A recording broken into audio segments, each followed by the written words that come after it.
Yo, what's good, y'all? Back with another one. Just laying around chilling, man. But I just want to get my thoughts on the NBA draft last night. First, I got three winners. I got number one is the Detroit Pistons. Like, it's not even close. Shout out to my nigga Dev White and CJ Goodfellow, the rest of Detroit. Like, y'all got something cracking, man. Like, real shit. Like I said last night, man. Detroit is on the way fucking back in a heartbeat, yo, in a hurry. Like,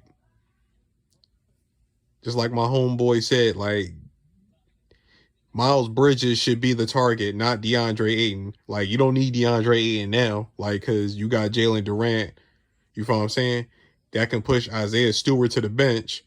The Pistons have a fucking squad, yo, because you got Jalen Durant, potentially Miles Bridges, because I would give him the max just to get him away from Charlotte, just so they won't match. Because they already got financial issues as it is with Gordon Hayward and Terry Rozier both being overpaid.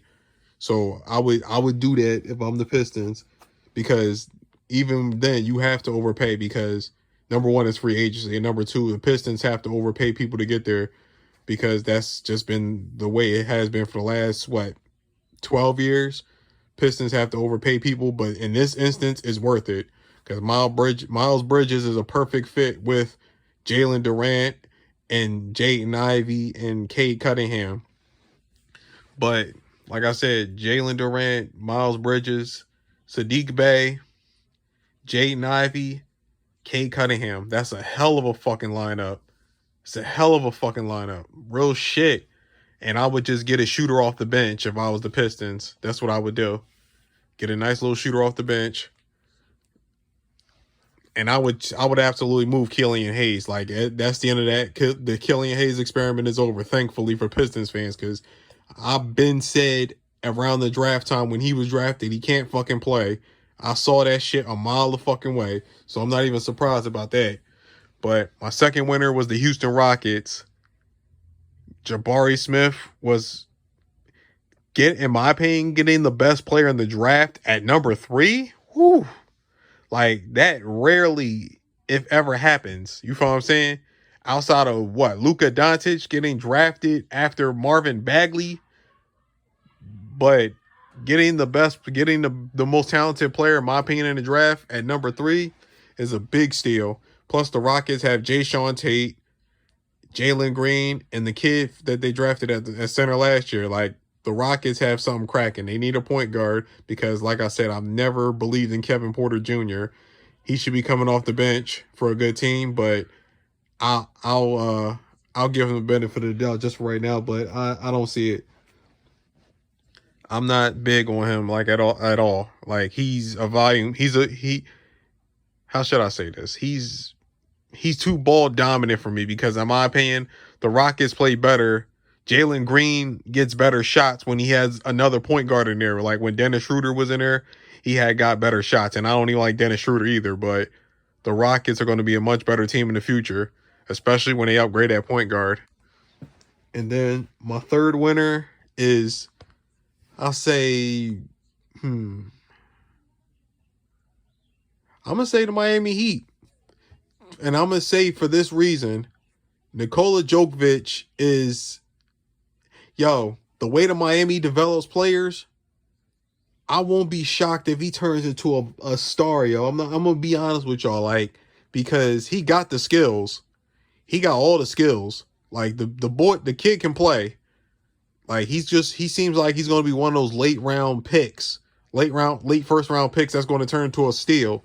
And the way, like I said, the way Miami knows how to develop players, I will not be stunned if he turns into a beast, Joe. I really wouldn't be.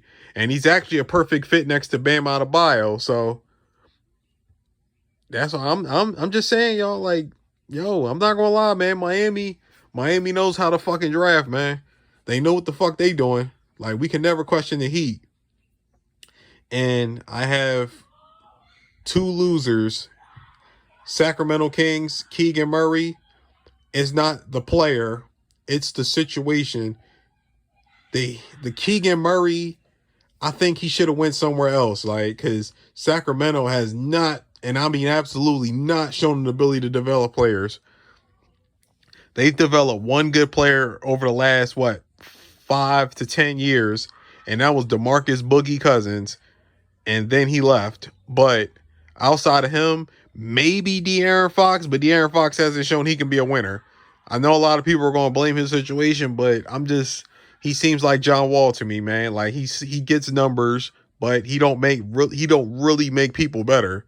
Like I got to see more from Fox, cuz his inability to shoot and his inability to really be a solid playmaker, he might not even be the best playmaker on his team. I think Sabonis might be the best passer on the fucking Kings, not De'Aaron Fox.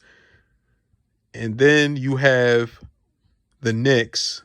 Yes, I went the fuck off last night after what the fuck I saw after we traded our pick and AJ Griffin was on the board. I was pissed off badly. Like, you know what I'm saying? Like, they just completely traded out of the first round. But then I slept on it. I talked to a couple of my niggas, my niggas Mike, my nigga Mike Davenport, my nigga Carl, real Knicks fans. So I had the conversation with them, and then I slept on it. I was like, yeah, maybe the Knicks have a plan, because acquiring 3 future first-round picks, that ain't a bad move at all, because that gives you more ammunition for a trade. But apparently, like I said, they're going to go after Jalen Brunson or Kyrie or make a trade for DeJounte Murray. I'm for all that. I'm for all that. But I'm going to be honest with y'all. I love Jalen Brunson, but he don't really move the needle as far as if the Knicks are going to be a contender in the future. You know what I'm saying? I think DeJounte Murray's a better player than Jalen Brunson. Like, no question about it.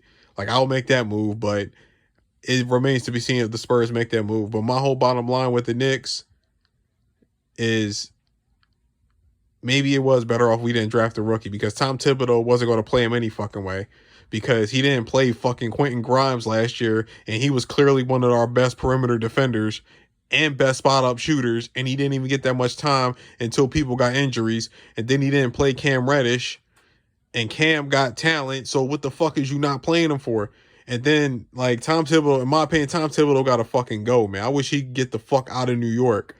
Like, dead ass serious, man. He got to go, man. Like, he ruins my fucking morale as a fucking coach, because his rotations is trash, his system is trash, and he overplays his starters, and then he, for some damn reason, he over relies on Julius Randle. Like, what the fuck, dog? Like, come on, man. He's another one who needs to go, but that's another video for another day. But Tom Thibodeau got to go, man. Bottom line. But we're going to see what the Knicks do, man. That's just what it is. But y'all tell me what y'all think. I'm going to holler at y'all. Peace.